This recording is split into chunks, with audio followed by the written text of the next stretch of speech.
guys, welcome back to the channel. Welcome to another video. It is that time of the week again. It is Premier League predictions time. The games are starting to come thick and fast as we head even deeper into the brand new season. Match day 6 is almost upon us, and of course this is the video where I go through the upcoming round of Premier League fixtures, looking at every game, talking about every game, analysing the key points and giving my predictions, of course. Before we go any further, I would like to remind you to please like the video and also subscribe if you're new. Both things are always and forever be greatly appreciated. And for now, let's get into the predictions. We're going to kick things off with one of the 3 o'clock games on Saturday. It is Brentford taking on Leeds. Both teams drew 1-1 midweek in their respective games. Brentford played Crystal Palace, of course, whilst Leeds played Everton. This one could be a very intriguing game. I genuinely could see this game going any which way. I think Brentford obviously play some good football at times. I think often their Achilles heel is sometimes their finishing. Whilst for Leeds, you could argue the same. They've been going a bit, they've slowed down a little bit since obviously that 3-0 battering of Chelsea. But again, they are a kind of side that the jury's still out on a little bit. I'm still not 100% sold on Jesse Marsh or this Leeds side. And that is why this one could be a very intriguing game. We can see what they're trying to do to an extent, but we're not 100% sold on the ideology and the philosophy of this club. If I am to lean towards a decisive finish, a win for one of these sides, I'm probably going to go more for Brentford. However, I am going to call it down the middle, and I'm going to say that this game will end 1-1 come the final whistle. Next up, a London derby in prospect as Chelsea host West Ham at Stamford Bridge. Chelsea, of course, suffered that shock defeat to Southampton midweek, whilst West Ham managed to scrape a 1-1 draw with Tottenham. Intriguing game, this one. It always is when these two teams meet. It always is an intriguing London derby whenever Chelsea play West Ham, and I would expect another interesting and exciting chapter in this one. Obviously, Chelsea, for one reason or another, there's something not quite right with Chelsea so far this season that they need to rectify. As for West Ham, they haven't been great themselves, but at the same time, these are the kinds of games that West Ham come alive in. We've seen that West Ham in these types of fixtures definitely can cause problems. They can create problems for obviously the bigger team. And I would expect the same here again in this one. Now, of course, I should reiterate that at the time of recording, this is before the transfer window closes. The transfer window at the time of recording closes tonight. So there is talk about maybe Chelsea especially doing some business before the deadline hits. West Ham could obviously do the same. We'll have to wait and see. But of course, with Chelsea, there's talk about Pierre-Emerick Aubameyang. There might even be a couple more incomings and outgoings, maybe on the cards with the Blues. We'll have to wait and see. But again, I'm not 100% sold on Chelsea. I don't think their defence is as solid as what it used to be, or as what we know it can be. Whilst for West Ham, slightly the same. Their defence is not the strongest. Their attack is yet to properly click into gear so far this season, but at the same time, whilst I could see Chelsea obviously winning it for obvious reasons, I'm going to call it down the middle and I'm going to say another draw. I'm going to go for 2-2 in this game. Next, we're off to St James's Park. It is Newcastle against Crystal Palace. This one is again another intriguing one between two teams that have come a long way under their respective managers. Newcastle were quite unlucky, to be honest, to miss out on getting something against Liverpool midweek after a 2-1 defeat to the Reds, whilst Palace drew 1-1 with Brentford. Intriguing one, like I say, because these two teams have come a long way under their respective managers. They've changed their philosophy somewhat. They've come a long way in terms of getting results at big teams. Newcastle Obviously, should have got probably something, or could arguably have got something against Liverpool midweek. Whilst also a couple of weeks ago, of course, drawing to Manchester City. So they've come a long way. Palace, of course, under Patrick Vieira have completely changed how they used to play. It's no more, they don't try and be as long ball and direct anymore. They try and get the ball down and play some nice and attractive football. And I think credit should go to Patrick Vieira for changing that. And I think they've done pretty well. Steady again this season so far. I think in a couple of games they can render themselves unlucky not to have got more points. But this game should be interesting. This one could be another one of those games that may go under the radar, but might actually be a decent and nice game of football to watch. Either side could go on and nick it. I am intrigued to see how Newcastle's newest striker, Alexander Isak, continues. Obviously, he announced himself in the perfect way on his debut by scoring against Liverpool. Unlucky not to have obviously got the second, marginally offside. But it'll be interesting to see how he continues his development and whether he plays in this game again. I'm pretty sure he will, but just in case this has gone in a little bit of a different direction, it'll be interesting to see. My thoughts are, again, another draw. I'm going to go for a 1-1 draw here. Next up, two of the Premier League's new boys meet again. This is going to be Nottingham Forest against Bournemouth at the City Ground.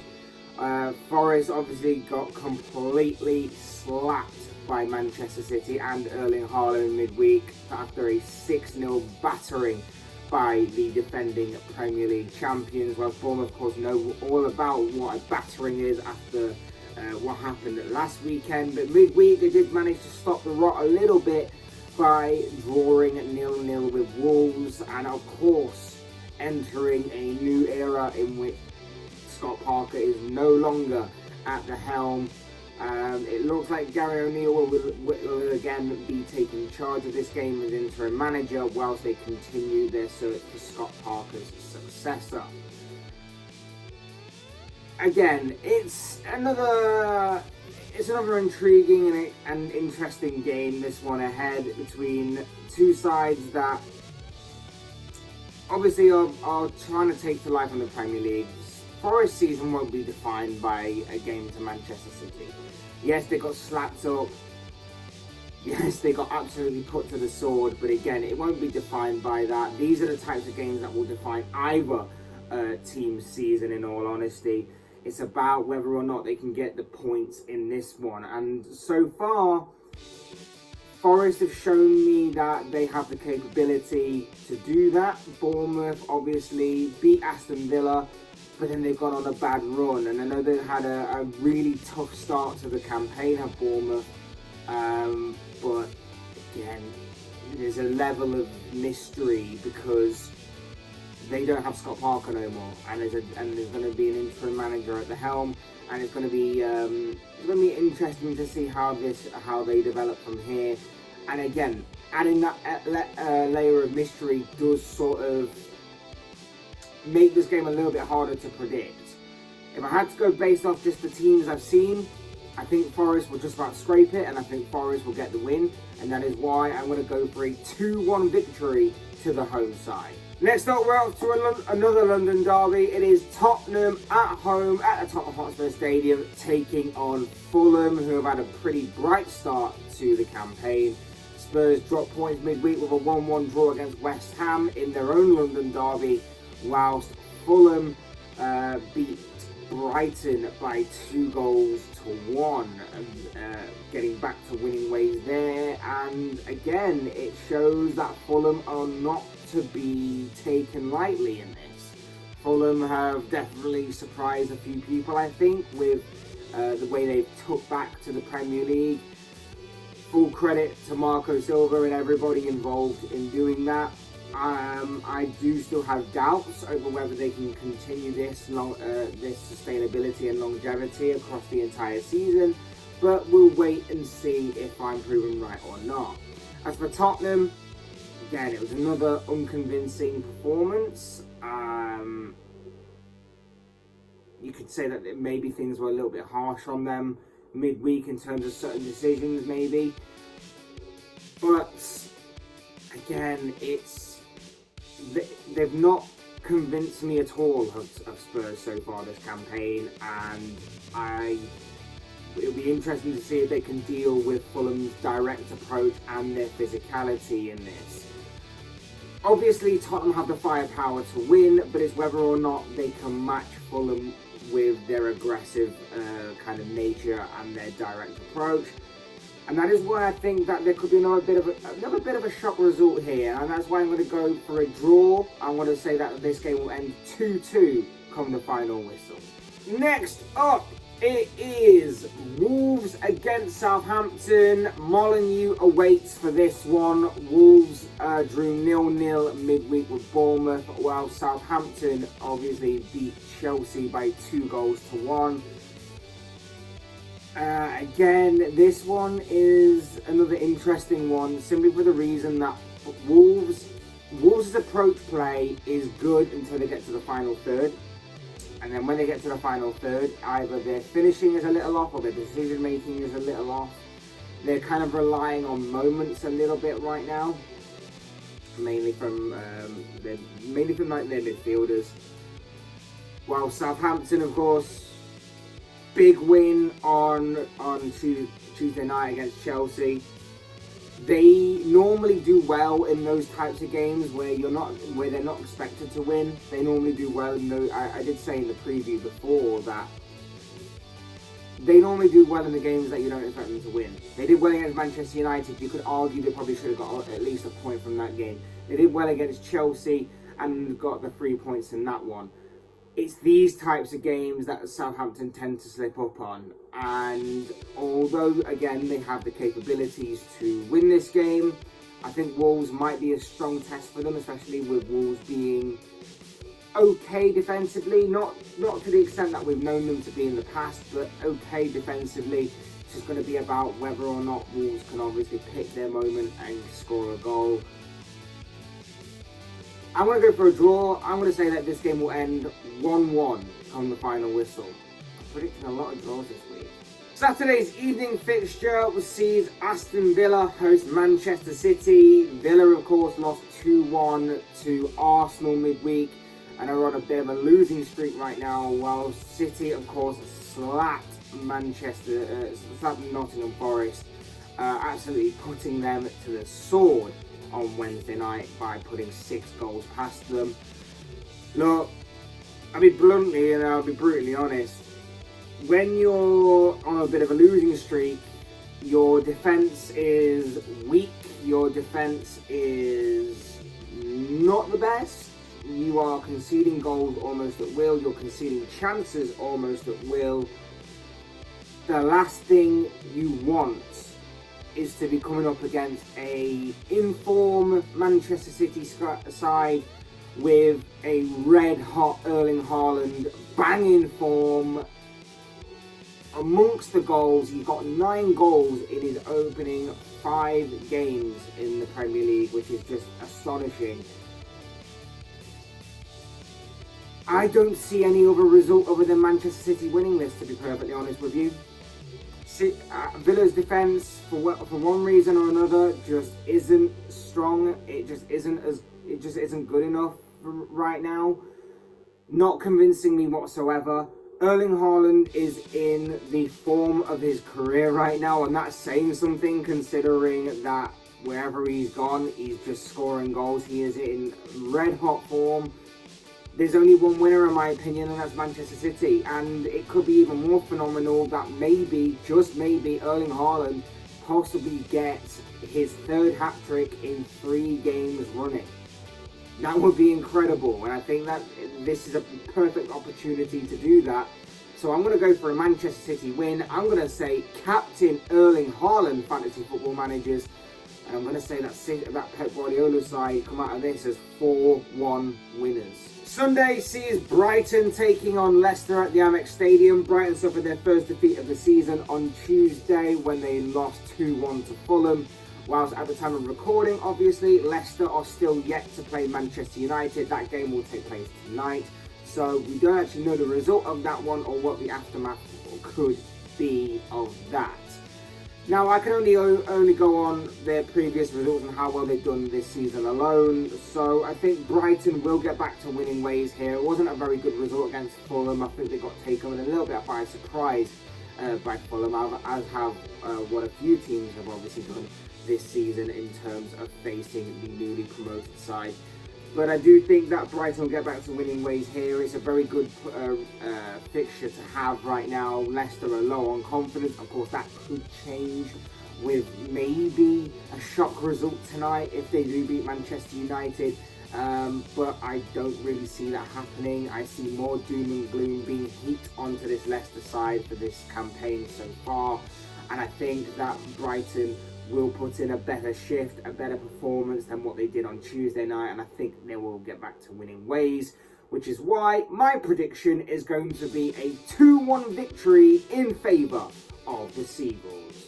The penultimate game on this list sees Old Trafford be our next destination as Manchester United take on Arsenal, a historic Premier League encounter. This one that may have lost a bit of its shine, a bit of its dazzle, a bit of its easy on the eye look in recent years, given how both teams have obviously kind of faltered and dwindled a little bit since obviously the years of them being at the top. But obviously it is still a very exciting game in the Premier League calendar to watch. You've got Manchester United, who, like I said earlier, at the time of recording, are yet to play Leicester tonight. They could go into this game on a 3-game winning streak, whilst Arsenal are the only team in the Premier League so far to be perfect. 5 wins out of 5 for them. Their latest victory coming against Aston Villa in a 2-1 win on Wednesday night. This one could be interesting. Are Man United going to be the team to end the perfect start to the season that Arsenal have put together for themselves? It's interesting because Arsenal right now are playing with this togetherness, a strong character, a strong mentality. I think everything is going perfectly well for Arsenal right now, not just in terms of performances and results and everything. I think that it's just all coming together for Arsenal and it looks great right now. But this is going to be their toughest test of the season in the form of Manchester United. Regardless of what you think about Manchester United right now, this is going to be their toughest test because it looks like things are starting to slowly come together for United. I still think like this is a bit of a ticking time bomb at Old Trafford for them, and that a few bad results or a few bad performances here and there are going to bring everything that was toxic and everything that was bad about the club at the beginning of the season all back and home to roost kind of thing. But at the same time, whilst it's going good, you've got to take it. And for right now, it is going good. However, in saying that, I'm still not entirely convinced by this United side, and I think that this Arsenal side will have an extremely good chance of going to Old Trafford. And although I don't think they have a particularly good record there, I think Arsenal can definitely pull off a very good result. And I think that with the form of Gabriel Martinelli, Gabriel Jesus, Bukayo Saka looks like he's slowly getting back into form, and Martin Odegaard, who I think has been pretty good these past few games, I think that Arsenal can definitely pull off a very good result here. And that is why I am going to go for a 2-1 Arsenal win. And finally, it is the Merseyside Derby that I am selecting as our biggest game of this round of fixtures, the biggest highlight for me. In particular of this round of fixtures, of course. It is Everton at home at Goodison in the blue corner. It is Liverpool away in the red corner. This one could get a little bit feisty. Everton, of course, drew 1-1 with Leeds midweek, whilst Liverpool pulled off an extremely late win against Newcastle, in which Fabio Carvalho was the hero on that day, pulling off a 2-1 win for Liverpool. Slightly papering over the cracks of what was a pretty lackluster performance, but at this point, we take those. Look, Obviously, it's a derby. So Liverpool have gained a bit of momentum going into it. A couple of wins now on the bounce for them after what had been a poor and lacklustre start to the season.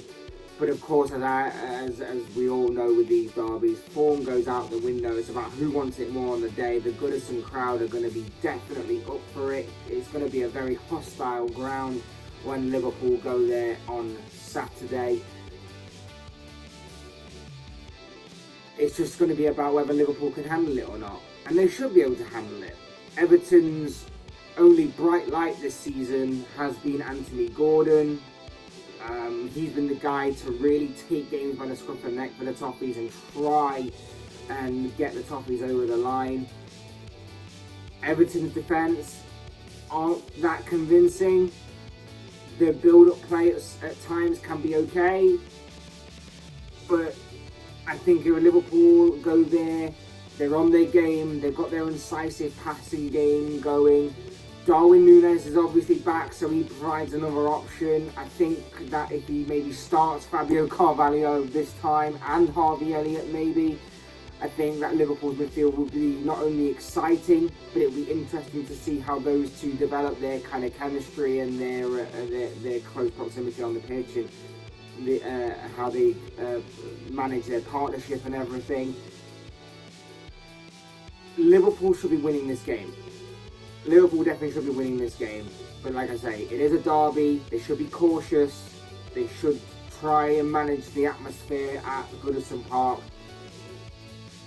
It could be interesting, but I am just going to go with a Liverpool win. I'm going to go for a Liverpool win. I'm going to say that the Reds come out of this game as 3-1 winners. But as I always say, these are just the thoughts, comments, opinions, predictions, feelings, whatever you want to call it at this guy. I want to know what you guys think. What do you make of the this weekend's upcoming round of Premier League fixtures? What are your own thoughts, your comments, opinions, but most of all, of course, your predictions on this round of fixtures coming up in match day 6 of the Premier League? I'd love to read them all down below in the comments section. Also, fantasy football managers, who do you see having a good week? Who do you see having a bad week? Who are you therefore putting into your squads? Who are you taking out of your squads? That could also make for interesting reading as well. For me, there's only one player to have this weekend, and that is, of course, Erling Haaland. Like I say, Aston Villa's defence doesn't strike me as the most confident or the most strongly disciplined and stubborn right now. So, Haaland, for me, is definitely going to be my pick for this Premier League weekend to captain my squad, and obviously love to hear if you have any other suggestions as well going into this weekend. Otherwise, hit the like button on the way out if you enjoyed the video, subscribe if you're new, want to see more content like this. Both things are always and probably greatly appreciated, and as always, thank you all so much for watching and listening. I've been Fletch, this has been another Fletch Premier League prediction show, should I say, and I will see and speak with you all again soon in another video.